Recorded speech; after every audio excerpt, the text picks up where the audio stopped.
Solution में दो चीज़ों, सॉल्यूशन है क्या, सॉल्यूशन है क्या, तो लिखेंगे it is an homogeneous mixture. Solution का डेफिनेशन क्या लिखेंगे, it is an homogeneous mixture,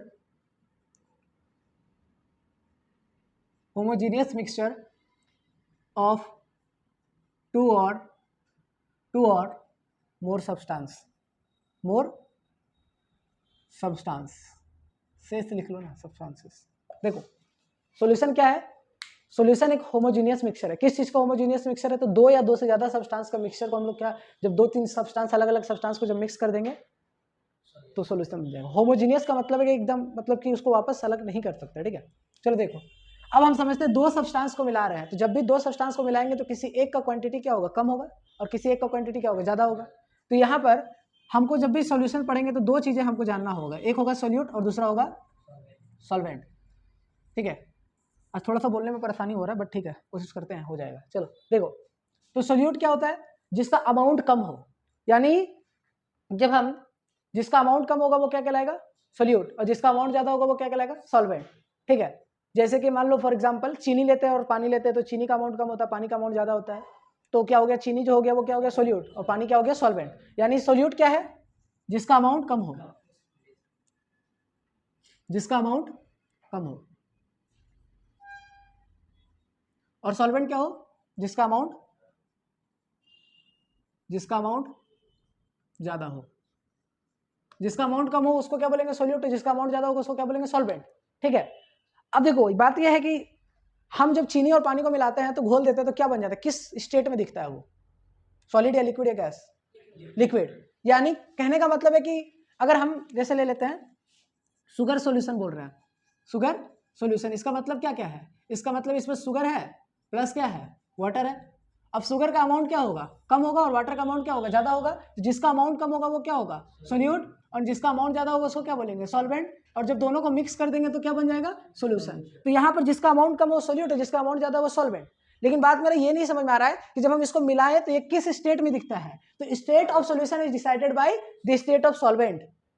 यहाँ पर क्या एक इंपॉर्टेंट बात है, क्यों इतना बेसिक्स पढ़ा रहे हैं, क्योंकि तो बचपन में भी पढ़े हुए हैं, लेकिन यहाँ पर समझना ये इंपॉर्टेंट है कि जो स्टेट ऑफ सॉल्यूशन, सॉल्यूशन किस स्टेट में रहेगा वो इस बात पर डिपेंड करता है कि सॉल्वेंट किस स्टेट में है। स्टेट ऑफ, यहाँ पर क्या लिखेंगे, state of solution is decided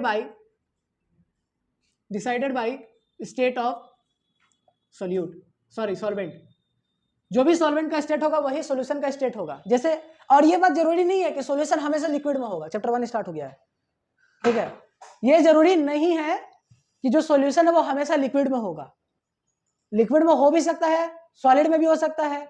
जैसे बात करें, अगर हम तुमको बताने की कोशिश करें तो तुम लोग क्या बोलते हैं कि आटा को जब पानी मिक्स करोगे तो क्या होगा, वो भी एक सॉल्यूशन बनकर रेडी होगा, लेकिन वो किस स्टेट में होता है, सॉलिड, क्योंकि आटा का अमाउंट ज्यादा होता है, पानी का अमाउंट कम होता है। अब जब पानी बहुत भर के डाल दोगे तब तुमको दिखेगा कि वो एकदम भाई, एकदम क्या छिलका बनाना है क्या उससे, ठीक है, उससे तो छिलका ही बन सकता है, पुआ तो बनने से रहा, ठीक है।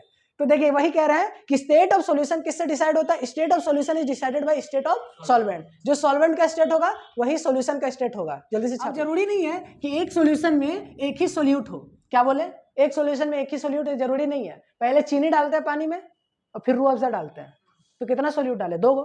तो एक सॉल्यूशन में एक से ज्यादा भी सोल्यूट हो सकता है, जरूरी नहीं है कि एक ही सोल्यूट हो, ठीक है। चलो तो देखो वही हम बात यहां पर समझ रहे हैं कि देखिए वो सॉल्यूशन जिसमें एक सोल्यूट हो, कितना सोल्यूट हो, वो सॉल्यूशन जिसमें एक सोल्यूट हो प्लस एक सॉल्वेंट हो, एक सोल्यूट और एक सॉल्वेंट होगा, उस सॉल्यूशन को बोलेंगे बाइनरी सॉल्यूशन। बाइनरी सॉल्यूशन, वो सॉल्यूशन जिसमें एक सोल्यूट हो और एक सॉल्वेंट हो, उसको क्या बोलेंगे, बाइनरी सॉल्यूशन। उसके बाद हो सकता है कि 2 गो सोल्यूट हो और एक ही सॉल्वेंट हो, क्या हो, 2 सोल्यूट हो और एक ही सॉल्वेंट हो, उसको बोलेंगे टर्नरी सॉल्यूशन।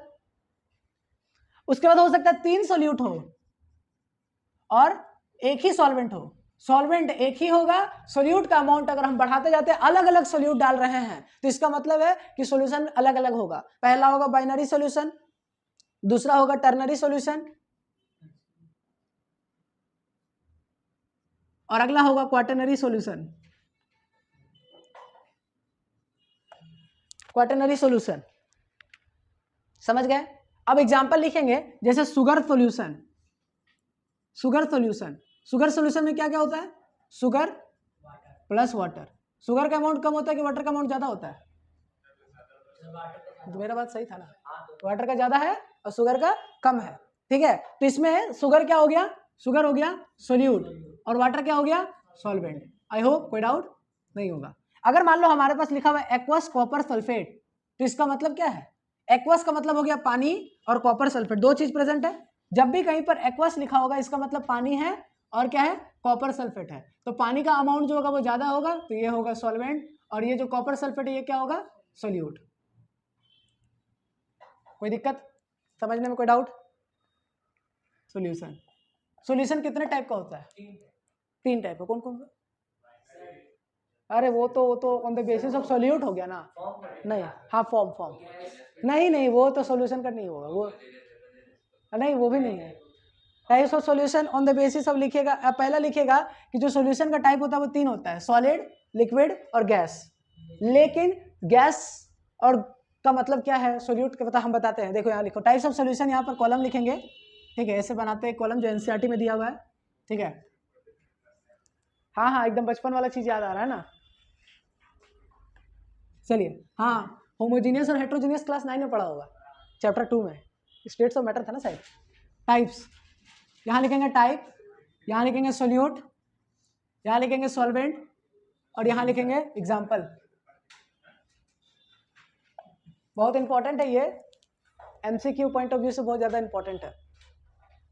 सबसे पहला जो सॉल्यूशन होगा वो गैसियस सॉल्यूशन होगा, सबसे पहला सॉल्यूशन होगा गैसियस सॉल्यूशन। अब देखो कभी भी सॉल्यूशन गैस की तरह दिख रहा है, इसका मतलब सॉल्वेंट का फेज क्या होगा, गैस। मतलब अगर कोई सॉल्यूशन है जो सॉलिड के लिक्विड के फेज में दिख रहा है, तो इसका मतलब है कि कभी भी जो सॉल्यूशन का फेज होगा अगर वो गैस दिख रहा है, देख लो पहले समझ लो आराम से, फिर आराम से छापना सब लोग। गैस फेज में अगर कोई सॉल्यूशन दिख रहा है, इसका मतलब जिसका अमाउंट ज्यादा होगा वो कौन से फेज में होगा, गैस। तो इसका मतलब सॉल्वेंट जो होगा वो किस फेज में होगा, गैस, गैस और गैस। अब सोल्यूट होने का क्या क्या प्रोबेबिलिटी है, एक बार हो सकता है सॉल्यूट जो हो जाए वो सोल्यूट जो हो जाए वो सॉलिड हो जाए, एक बार लिक्विड हो जाए और एक बार गैस गैस हो जाए। समझ आया, ये क्राइटेरिया हो सकता है कि सॉल्यूट, एक बार सॉल्यूट चेंज हो सकता है, लेकिन सॉल्वेंट का जो फेज होगा अगर गैस गैस गैस होगा तो सॉल्यूशन का भी फेज गैस होगा। अभी बताएं कि फेज ऑफ सॉल्यूशन या फिर state of solution is decided by the state of solvent. कोई दिक्कत, आगे बढ़े। अगला है लिक्विड, तो लिक्विड है, इसका मतलब सॉल्वेंट का फेज क्या होगा, लिक्विड, लिक्विड और लिक्विड। अब यहाँ पे सोल्यूट का फेज क्या हो जाएगा, सॉलिड, लिक्विड और गैस। ये पैटर्न से लिखते चलोगे तो अपने आप याद हो जाएगा, देखते जाओ, पढ़ाने का तरीका बहुत बेसिक्स होना चाहिए, ठीक है। गैस हो गया, लिक्विड हो गया, अब अगला जो है वो है सॉलिड। अगर सॉल्यूशन सॉलिड है इसका मतलब सॉल्वेंट क्या होगा, ये भी सॉलिड, सॉलिड और सॉलिड। क्यों, क्योंकि state of solution is decided by state of solvent, याद भी करते चलना है, राइट। फिर यहाँ क्या लिखेंगे, यहाँ लिखेंगे सॉलिड, या लिक्विड और यहाँ क्या लिखेंगे, गैस। चलिए छापिए, अब एग्जांपल लिखते हैं। जैसे कि सबसे पहले सॉलिड गैस का एग्जांपल लिख लेते हैं, तो सॉलिड गैस का एग्जांपल जो हम लिखेंगे उसमें लिखेंगे camphor of N2 gas, camphor in N2 gas. Solid gas का एग्जांपल लिखेंगे, कैम्फर मतलब जानते हो ना, कपूर, camphor of in N2 gas, N2 gas, camphor in N2 gas. अगला है लिक्विड गैस का, chloroform in N2 gas. Chloroform पता है किस काम आता है, सुंघाने के लिए, किसी को किडनैप करना है तो कौन सा यूज करेंगे। सर गैस ले लेते हैं, तो गैस गैस में क्या ले लेंगे, mixture of N2 and O2 gas, mixture of N2 and O2 gas, ठीक है, ओके। हाँ वही एयर है ना। चलो अगला लिक्विड का आ जाते हैं, ठीक है। सॉलिड लिक्विड में लिखेंगे sugar in H2O, sugar in H2O, sugar in H2O। जब चीनी को पानी में डालेंगे तो कौन सा सॉल्यूशन होगा, लिक्विड सॉल्यूशन। लिक्विड लिक्विड तुम लोग को पूरा अच्छे से याद होगा, इसका एग्जांपल तुम लोग आज के बाद कभी नहीं भूलोगे, बता दे, दारू इन पानी, C2H5OH, इथेनॉल इन वाटर, कभी नहीं भूलोगे आज के बाद, इथेनॉल इन वाटर। इस तरह से एग्जांपल ऑफ लिक्विड लिक्विड है ना, समझे कि नहीं। अगला है गैस लिक्विड में O2 इन H2O, O2 इन H2O।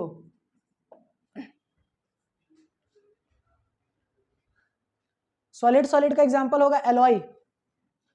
एलॉय क्या होता है? Alloy is a homogeneous mixture of 2 और मोर मेटल्स। हाँ, amalgam, amalgam of Hg in Na, sodium में, सोडियम एमलगम।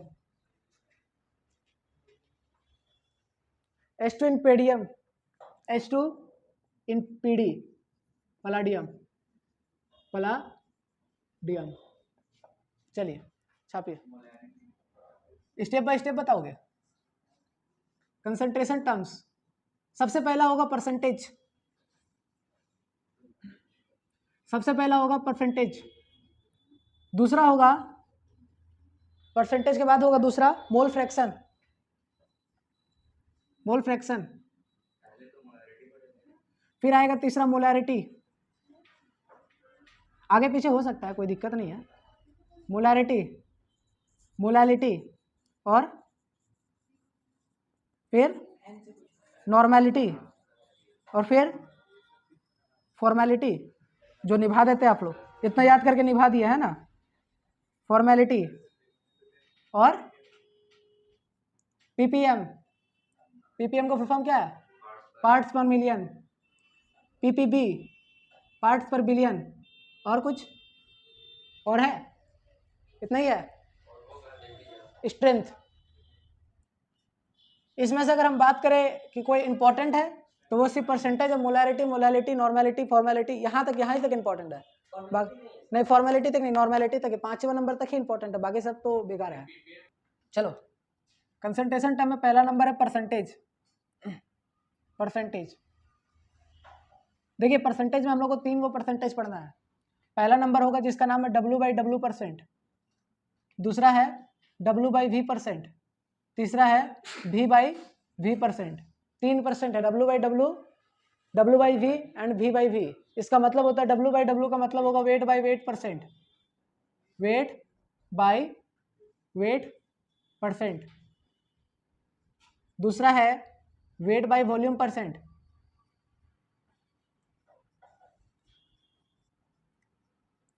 तीसरा है वॉल्यूम बाई वॉल्यूम परसेंट।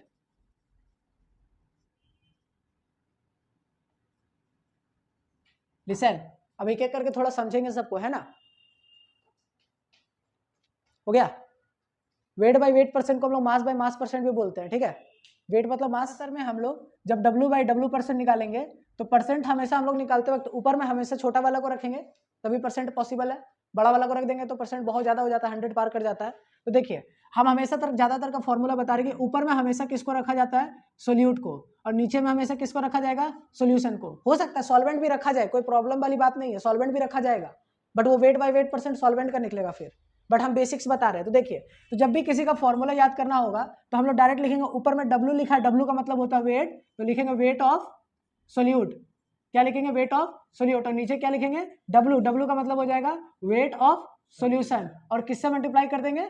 100 से मल्टीप्लाई कर देंगे, तो ये निकल कर आ जाएगा W/W% का। अब देखो, कहीं पर अगर लिखा है X% W/W H2SO4, तो इसका मतलब क्या होगा?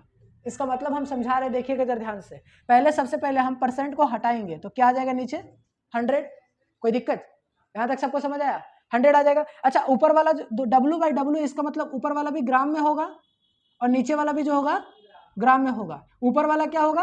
हमेशा ऊपर वाला सोल्यूट होगा और नीचे वाला क्या होगा? सोल्यूशन होगा। तो क्या हम यहां से लिख सकते हैं X gram of solute, X gram of solute. देखिएगा, ऊपर वाला सोल्यूट है तो लिखे X gram of solute present in 100 gram of solution. यानी कहीं पर अगर X% W/W दिया, इसका मतलब है कि X ग्राम सोल्यूट प्रेजेंट होगा 100 ग्राम सोल्यूशन में। यानी परसेंटेज क्या बताता है? परसेंटेज ये बताता है, यानी कंसंट्रेशन टर्म क्या बताता है? कंसंट्रेशन ये टर्म ये बताता है कि कितना मोल सोल्यूट का प्रेजेंट है किसी भी सोल्यूशन में।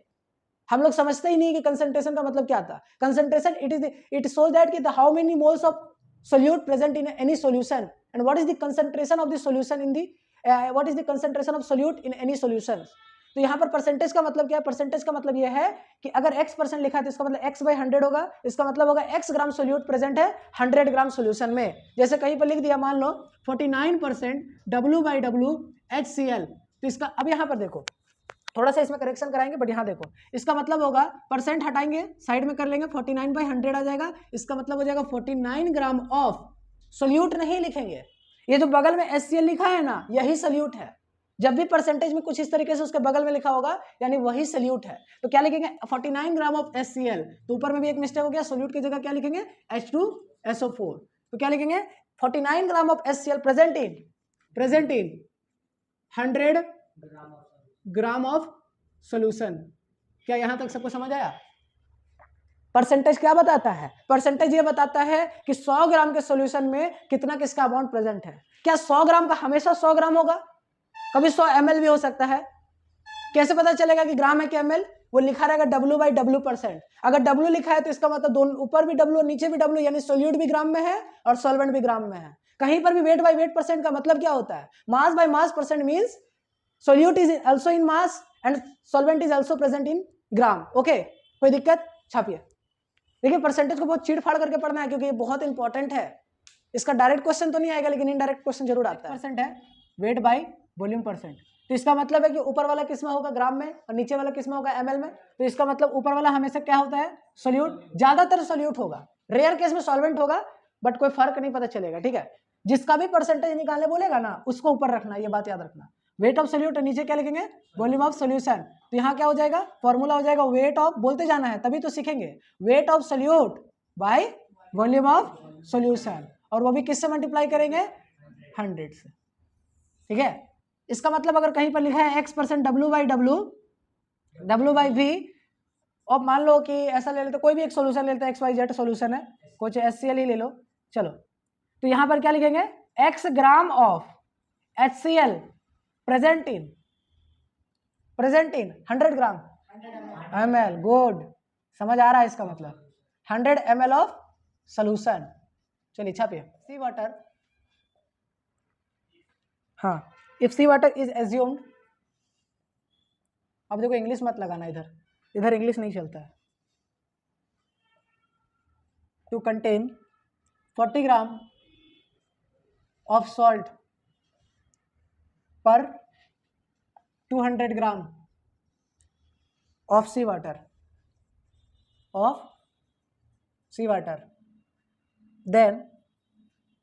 then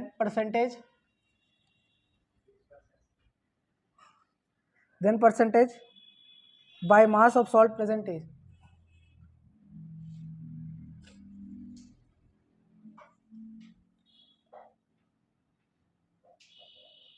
देखिएगा, समझिएगा थोड़ा ध्यान से।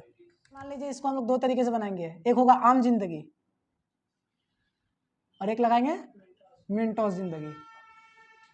ठीक है, मैथ्स वाले हो तो मिंटोस लगाओ, नहीं मतलब बायो वाला भी लगा सकता है, ऐसा कोई दिक्कत वाली बात नहीं है, बट ठीक है। देखो आम जिंदगी कैसे लगाएंगे, देखो क्या बोलेंगे, क्या निकालना है? द परसेंटेज बाय मास, इसका मतलब क्या निकालना है? Weight by weight percent. इसका मतलब होगा W ऑफ वेट ऑफ, अगर मान लो स्कूल में आ गया तो क्या लिखेंगे? Weight of solute by weight of solution into 100। अब देखो क्या बोल रहा है, if sea water is assumed to contain 40 gram of salt per 200 gram of water, sea water यानी 200 ग्राम सॉल्ट लेते हैं, यानी 200 ग्राम समुद्र से पानी निकालें जिसमें 40 ग्राम नमक होगा, तो परसेंटेज क्या होगा? तो 40 ग्राम नमक है, टोटल 200 ग्राम है, 100 से मल्टीप्लाई किए तो 20% आ गया। कोई दिक्कत?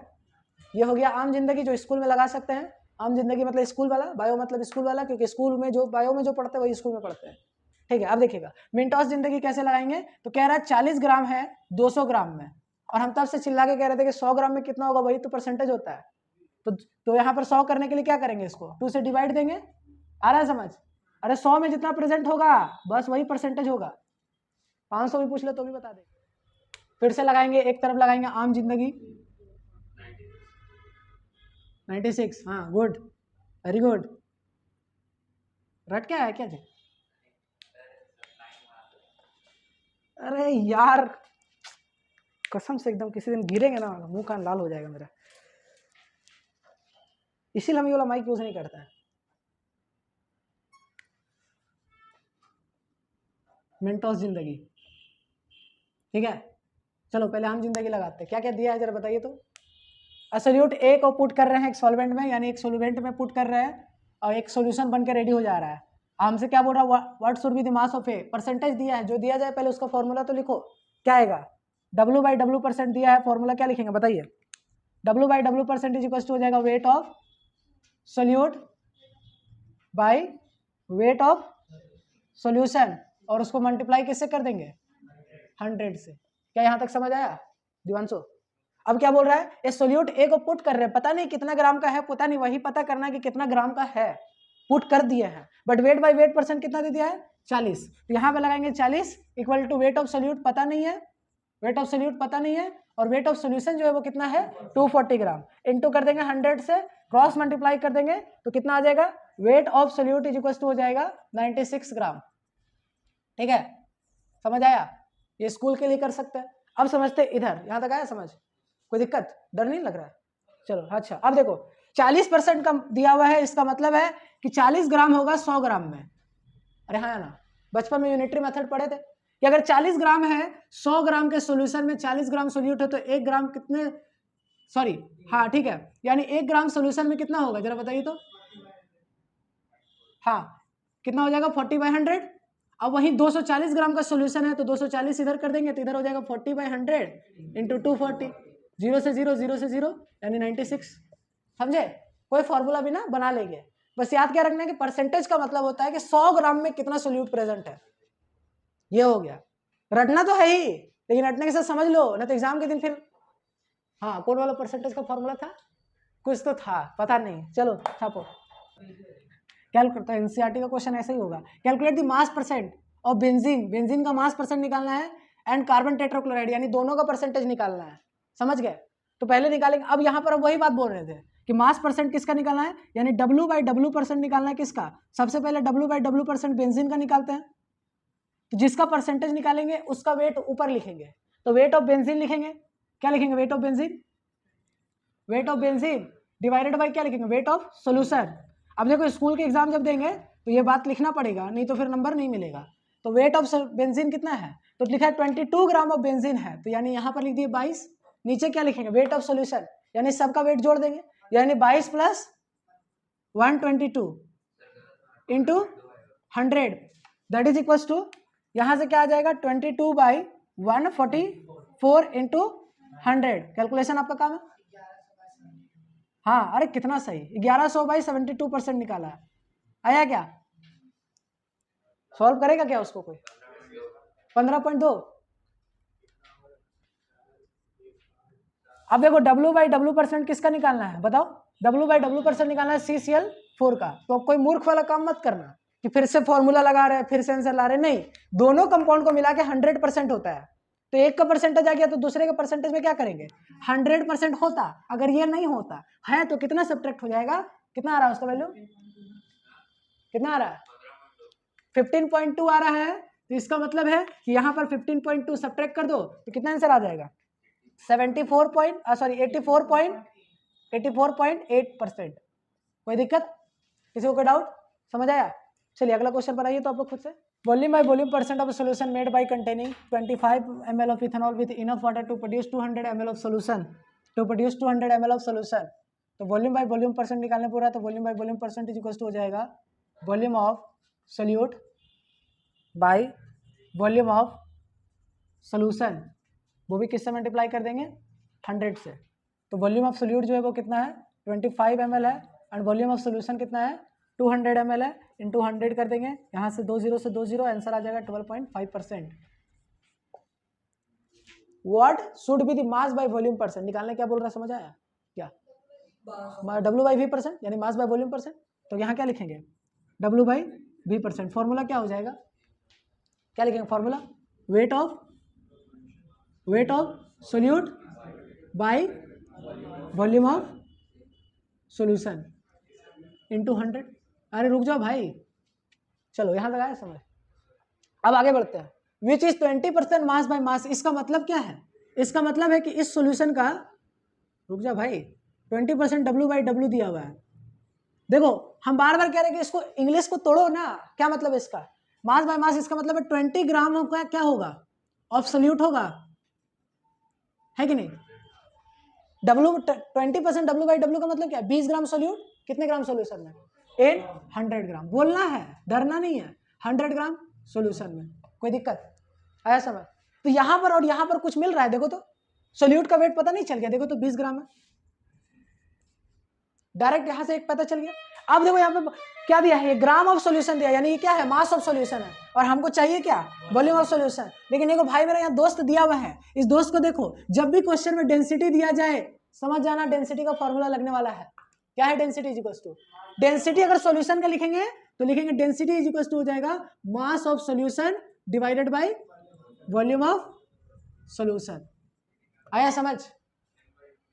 हमको मास ऑफ सॉल्यूशन दिया हुआ है, डेंसिटी ऑफ सॉल्यूशन दिया हुआ है, लेकिन चाहिए क्या, जो निकालने बोल रहा है उसमें वॉल्यूम चाहिए, समझ आ रहा है? तो वॉल्यूम कैसे निकालेंगे, क्रॉस मल्टीप्लाई करके। तो यहां से क्या लिखेंगे बताओ, volume of solution is equal to क्या लिखेंगे बताओ, क्या डेंसिटी नीचे चला जाएगा तो क्या लिखेंगे, मास ऑफ सॉल्यूशन कितना है, उधर 100, ओ भाई, और डेंसिटी ऑफ सॉल्यूशन कितना 1.02। कोई दिक्कत आया समझ? बस इसको यहाँ पे पुट कर देते हैं तो क्या आ जाएगा देखो तो। अब इसको काटना वाटना नहीं है, क्यों मेहनत करना, डायरेक्ट यहीं पुट करो ना, 100/1.02 आया समझ?